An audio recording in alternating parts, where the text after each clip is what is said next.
श्री श्रीमद अभयचरणारविंद भक्ति वेदांत स्वामी श्रील प्रभुपाद की जय। जय ओम विष्णुपाद परमहंस परिव्राजकाचार्य अष्टोत्तरशत श्री श्रीमद भक्ति सिद्धांत सरस्वती गोस्वामी महाराज प्रभुपाद की जय।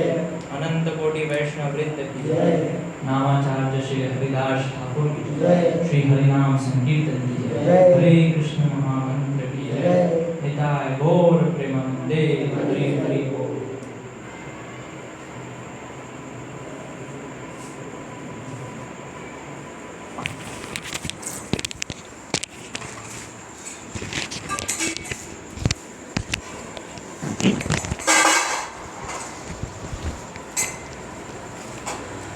ज्ञानतिमिरान्धस्य ज्ञानाञ्जनशलाकया चक्षुरुन्मीलितं येन तस्मै श्रीगुरवे नमः।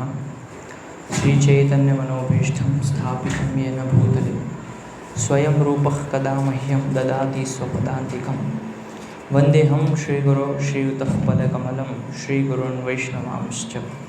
श्रीरूपं साग्रजातं सहगणरघुनाथान्वितं तं सजीवं साद्वैतं सावधूतं परिजनसहितं कृष्ण चैतन्य देवं श्री राधा कृष्ण पादान सहगण ललिता श्री विशाखान्वितांश्च। नमो विष्णुपादाय कृष्ण पृष्ठाय भूतले श्रीमते भक्ति विकास स्वामिने नामिने। नमो विष्णुपादाय कृष्ण पृष्ठाय भूतले श्रीमते भक्ति वेदांत स्वामिने नामिने। नमस्ते सारस्वते देवे गौरवाणी प्रचारिणे निर्विशेष शून्यवादी पाश्चात्य देश तारिणे। जय श्री कृष्ण चैतन्य प्रभु नित्यानंद श्री अद्वैत गदाधर शिवासादि गौर भक्तवृंद। हरे कृष्णा कृष्णा कृष्णा हरे हरे, हरे राम राम राम हरे हरे। हरे कृष्णा।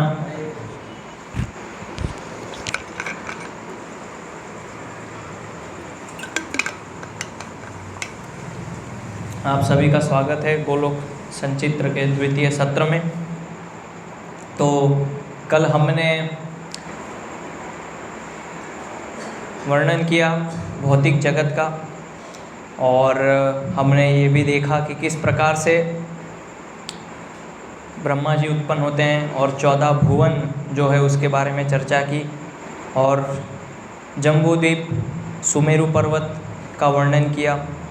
अलग अलग जो द्वीप हैं उसका वर्णन कल हमने किया।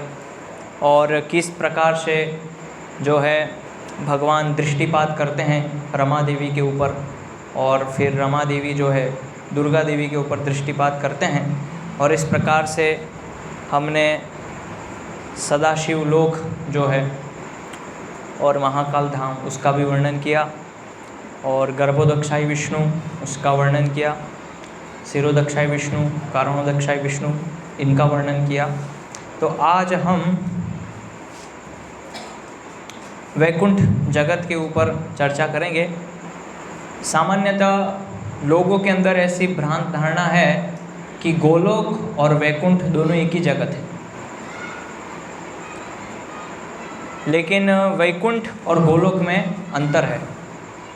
गोलोक में जो है भगवान श्री कृष्ण अपने गोपिकाएं के साथ अनेक अनेक लीलाएं करते हैं और ग्वाल बाल हैं, उनके सखाएं हैं और नंद महाराज हैं। ऐसा गांव का ग्रामीण जीवन है।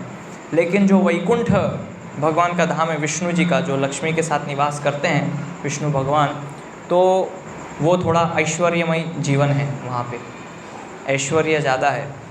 तो दोनों वैकुंठ और गोलोक में अंतर है, पहले ये समझना होगा। तो गोलोक के ऊपर हम कल चर्चा करेंगे। आज हम वैकुंठ को समझने का प्रयास करेंगे। तो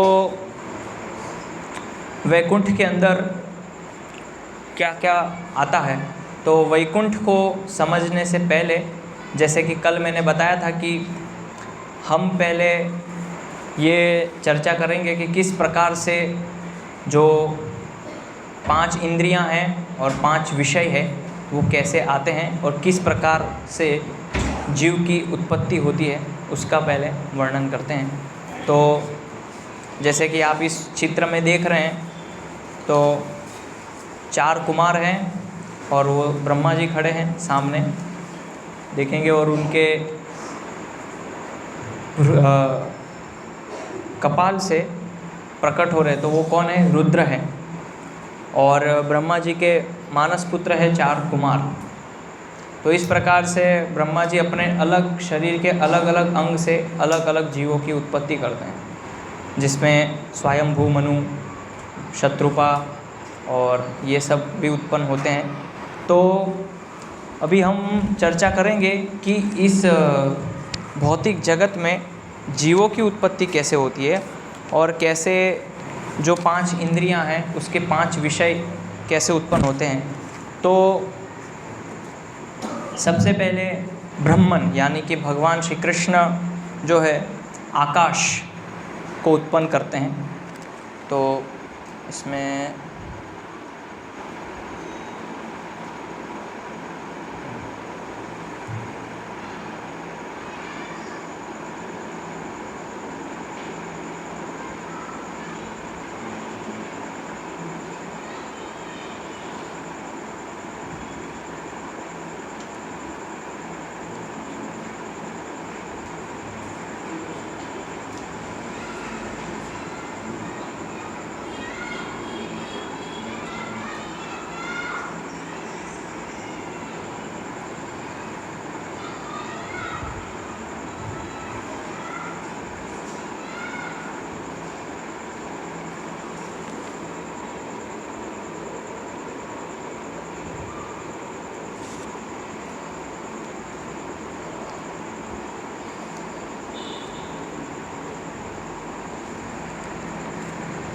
तो ये ब्रह्म ज्योति है और ब्रह्म ज्योति से ये सारा जो ब्रह्मांड है, भौतिक जगत है, वो प्रकाशित होता है। और ये जो आप देख रहे सदाशिव लोक, जैसा कि कल मैंने वर्णन किया, तो वो भी भगवान की जो अंग कांति है, भगवान के शरीर से जो ज्योति निकलती है उससे ये सारा प्रकाशमान है। तो ये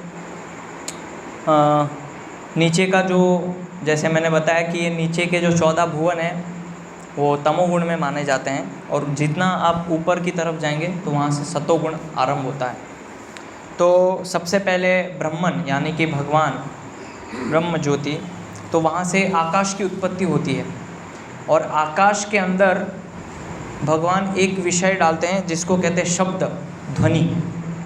तो आपने देखा होगा कि जब बारिश होती है, आकाश एक दूसरे से टकराते तो उसमें ध्वनि उत्पन्न होती है। तो आकाश जो है, आकाश के अंदर केवल एक ही विषय है, ध्वनि, शब्द।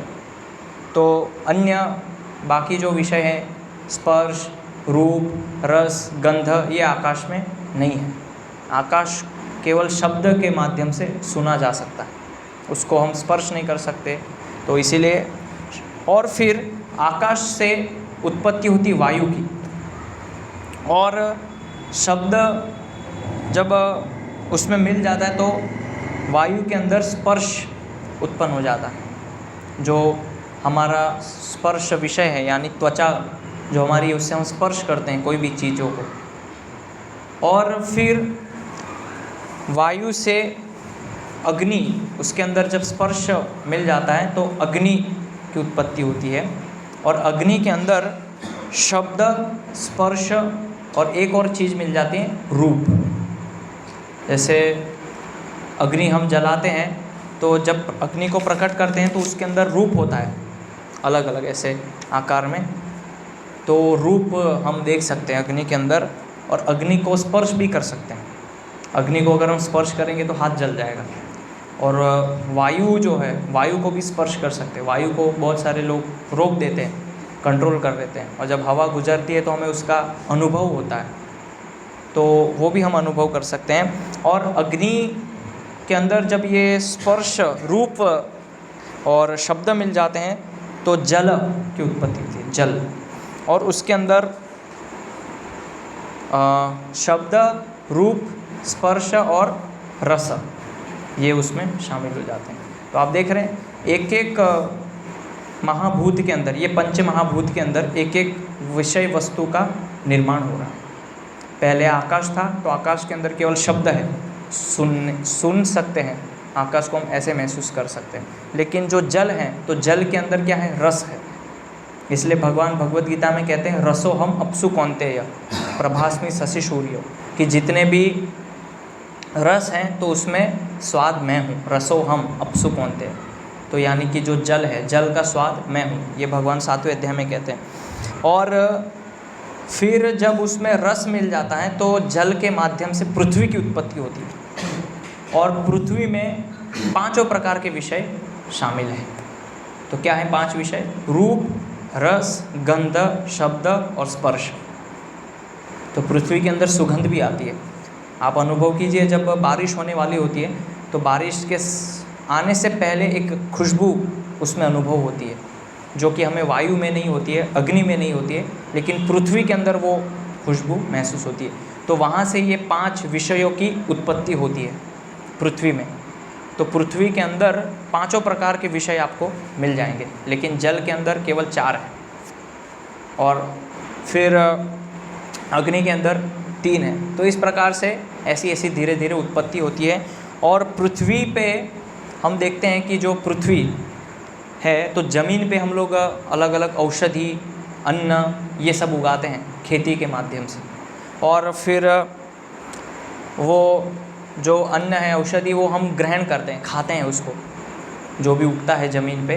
तो उसको खाने के माध्यम से हमारे शरीर के अंदर बीज की उत्पत्ति होती है, जिसको हम वीर्य कहते हैं। और उस वीर्य के माध्यम से जब पुरुष स्त्री के अंदर वो वीर्य स्थापित करते, तो वहाँ से एक जीवात्मा की उत्पत्ति होती है। तो ये पूरा एक विज्ञान है जो कि महाभारत में दिया है। तो इसको अगर आपको किसी को समझाना है कि जीव की उत्पत्ति कैसे होती है, तो इस प्रकार से पहले आकाश आया, फिर पृथ्वी, जल, अग्नि, और उसके अंदर 5 अलग अलग 5 इंद्रियों के विषय आए। और फिर पृथ्वी में जो हम अन्न उगाते हैं, तो उस अन्न के माध्यम से जब हम खाते हैं तो हमारे शरीर में बीज यानी कि वीर्य उत्पन्न होता है, और फिर वो उसके माध्यम से अलग जो जीवात्मा है उसको हम प्रकट करते हैं, और वो वीर्य के माध्यम से भगवान वो जीवात्मा को उसके अंदर स्थापित करते हैं। तो ऐसे जीवों की उत्पत्ति होती है। ये एक सामान्य प्रक्रिया है अगर हमें जानना है तो इस प्रकार से ये समझना थोड़ा मुश्किल है, लेकिन थोड़ा अगर हम ध्यान देंगे इस ब्रह्मांड के अंदर किस प्रकार से भगवान की शक्ति कार्य कर रही है, तो हमें थोड़ा समझना आसान हो जाएगा। अगर हम अपनी तर्क शक्ति लगाएंगे तो थोड़ा मुश्किल होगा। इसीलिए जैसा शास्त्र में बताया उसको एज इट इज़, यथारूप में उसको लेने का प्रयास करना चाहिए। तो कल मैंने वर्णन किया था विरजा नदी तक, उसके बाद आज हम थोड़ा आगे जाएंगे। तो ये है वैकुंठ जगत, ये जो आप देख रहे हैं,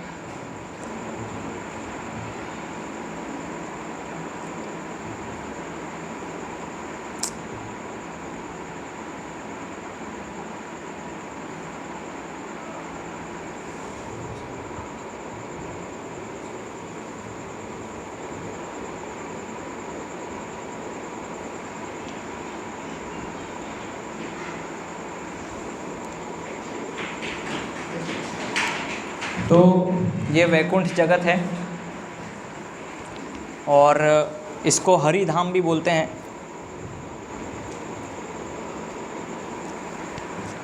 तो श्रीमद् भागवत में वर्णन है कि लोग अगर विष्णु की उपासना करते हैं, भगवान विष्णु और लक्ष्मी नारायण की उपासना करते हैं, तो उनको वैकुंठ का वास होता है, उनको गोलोक वास नहीं होता है। गोलोक में वास केवल कृष्ण भक्त को होता है, जो राधा और कृष्ण की उपासना करते हैं। तो अधिकतर लोग जो हैं केवल लक्ष्मी की उपासना करते हैं, लेकिन विष्णु की उपासना नहीं करते हैं, तो वो पूजा क्या है, अधूरी है। अगर वैकुंठ की प्राप्ति करनी है, ये धाम हम देख रहे हैं, तो वैकुंठ की प्राप्ति करने के लिए हमें विष्णु और लक्ष्मी दोनों की उपासना करनी पड़ेगी, तभी हम वैकुंठ धाम जा सकते हैं। और वैकुंठ धाम के नीचे थोड़ा सा यहाँ पे आप देखेंगे,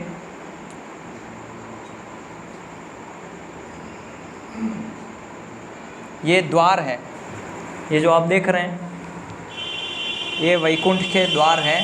और पूरे वैकुंठ जगत को अलग अलग तरह से रक्षण दिया गया है। जैसे आप ये मंत्र देख रहे, ओम मम यमाय नमः, तो ऐसे चारों दिशाओं से वैकुंठ को जो है रक्षित किया गया है।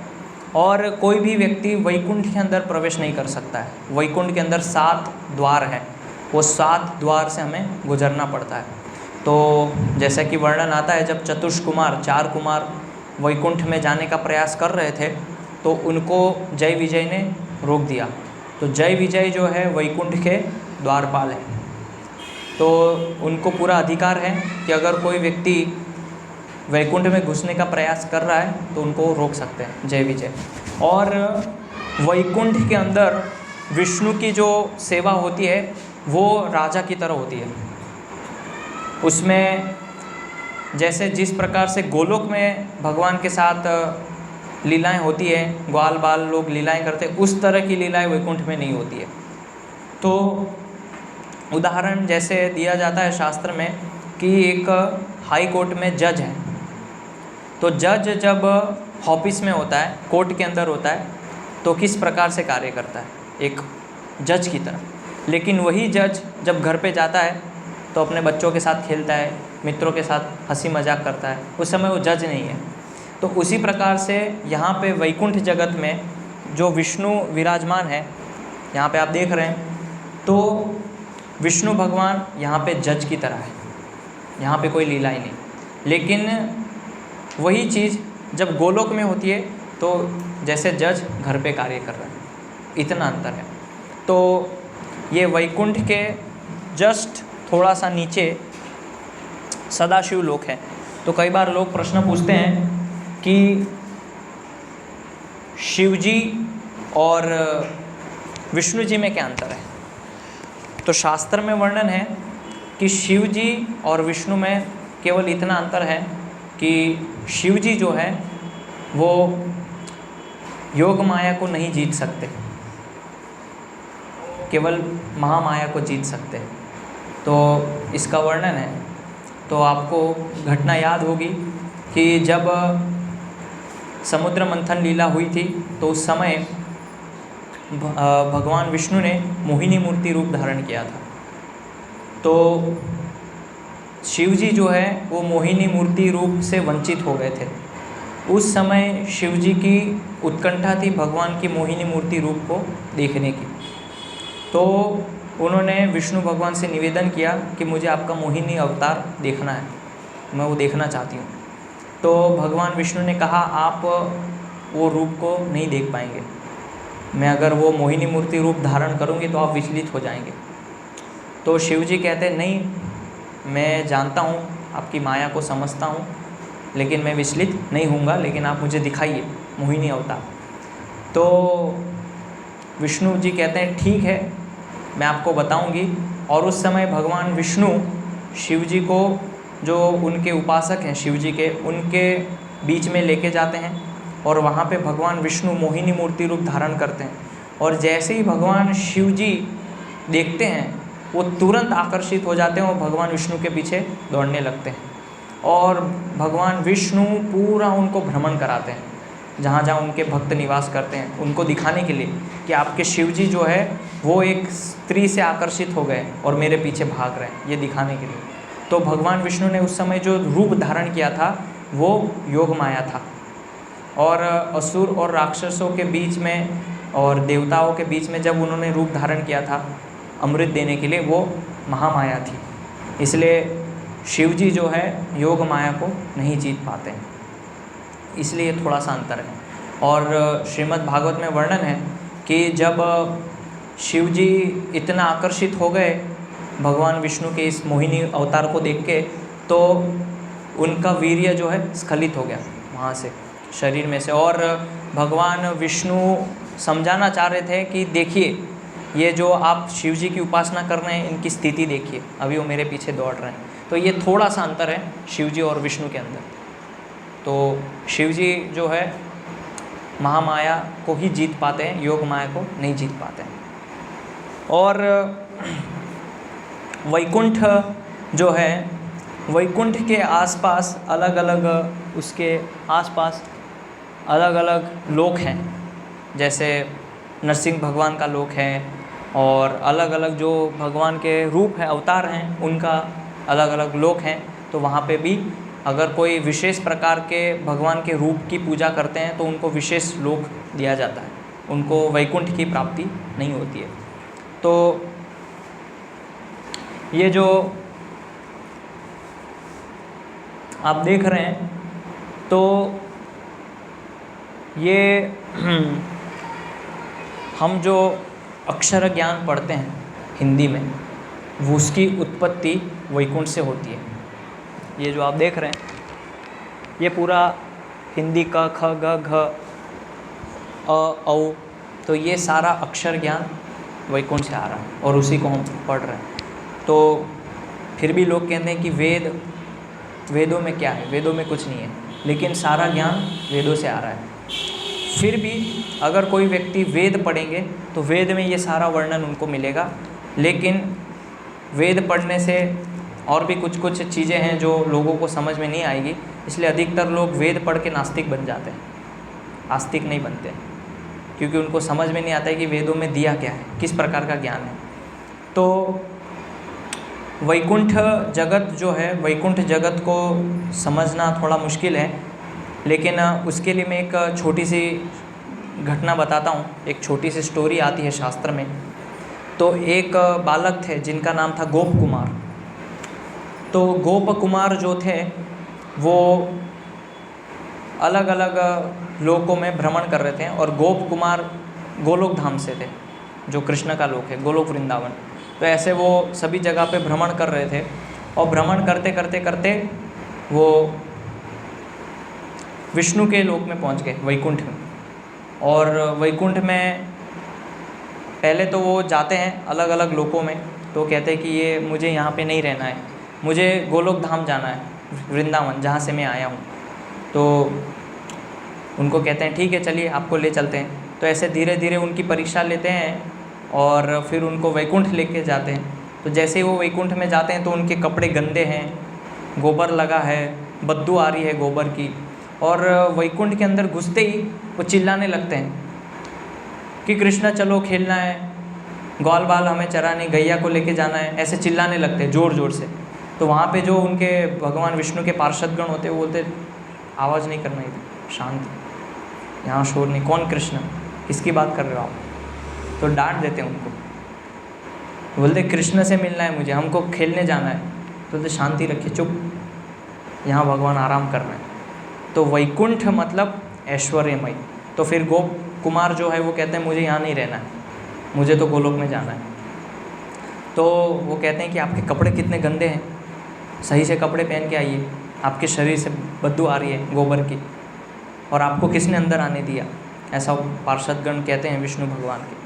तो विष्णु जी कहते हैं ठीक है उनको जाने दीजिए, और फिर वो वहाँ से जाके गोलोक में जाते हैं। और जैसे ही वो गोलोक में जाते हैं तो उनको वो गोबर की खुशबू, गाय की आवाज़, ये सब सुनाई देता है। तो उनको पता चल जाता है कि ये गोलोक वृंदावन कृष्ण लोक है। तो तुरंत चिल्लाने लगते हैं कृष्ण कृष्ण कहाँ हैं आप, चलिए खेलना है, गाय चरानी है। तो समझ जाते हैं ये कृष्ण लोक है। तो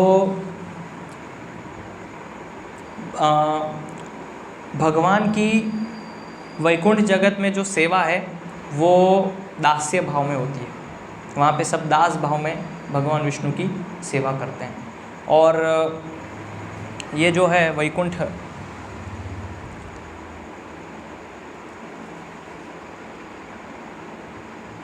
ये देख रहे हैं जय विजय शंकुकुर्ण, तो ये क्या है, द्वारपाल है।